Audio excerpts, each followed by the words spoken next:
Assalamualaikum warahmatullahi wabarakatuh. Yang terhormat Bapak Surur selaku dosen pengampu mata kuliah Metodologi Penelitian Kuantitatif serta teman-teman yang saya sayangi. Di sini kami akan mempresentasikan hasil penelitian yang telah kami lakukan yang berjudul Pengaruh Pengawasan Orang Tua terhadap hasil belajar siswa di SD atau MI.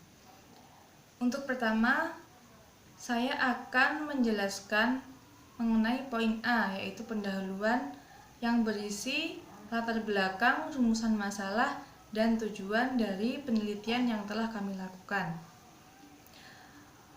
Yang pertama, latar belakang. Orang tua adalah tanggung jawab utama pendidikan anak. Peran orang tua dalam membimbing dan memotivasi anak sangat penting untuk keberhasilan prestasi akademik anak.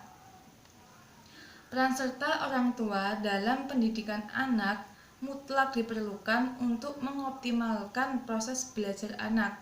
Hal ini dikarenakan secara psikologis hubungan cinta dan kasih sayang orang tua dan anak tidak dapat tergantikan oleh pendidik lain termasuk guru sekolah.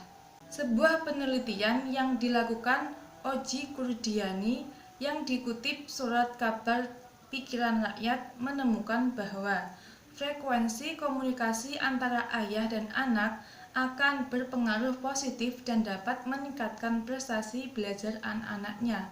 Artinya, semakin tinggi frekuensi komunikasi yang dilakukan, maka prestasi belajar anak akan meningkat.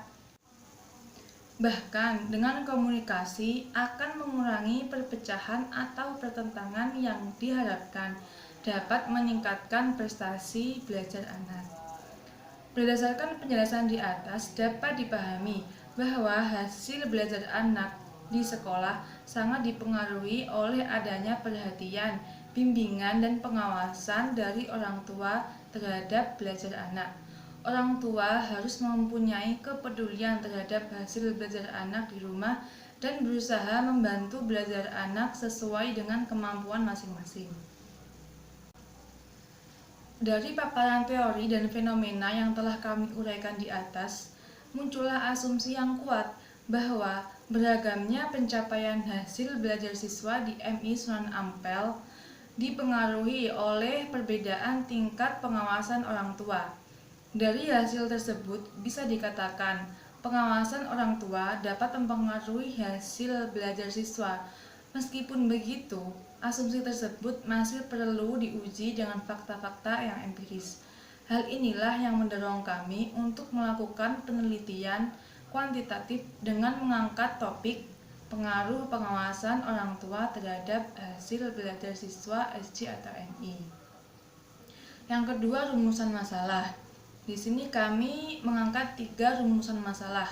Yang pertama yaitu apakah terdapat pengaruh pengawasan orang tua terhadap hasil belajar siswa SD atau MI. Yang kedua, bagaimanakah pengaruh pengawasan orang tua terhadap hasil belajar siswa SD atau MI. Yang ketiga, bagaimanakah solusi untuk pengawasan orang tua terhadap hasil belajar siswa SD atau MI. Yang ketiga yaitu tujuan penelitian. Yang pertama, tujuannya yaitu mengetahui ada tidaknya pengaruh pengawasan orang tua terhadap hasil belajar siswa SD atau MI. Yang kedua, mengetahui hubungan antara pengawasan orang tua dan hasil belajar siswa SD atau MI. Yang terakhir yaitu mengetahui solusi untuk pengawasan orang tua terhadap hasil belajar siswa SD atau MI.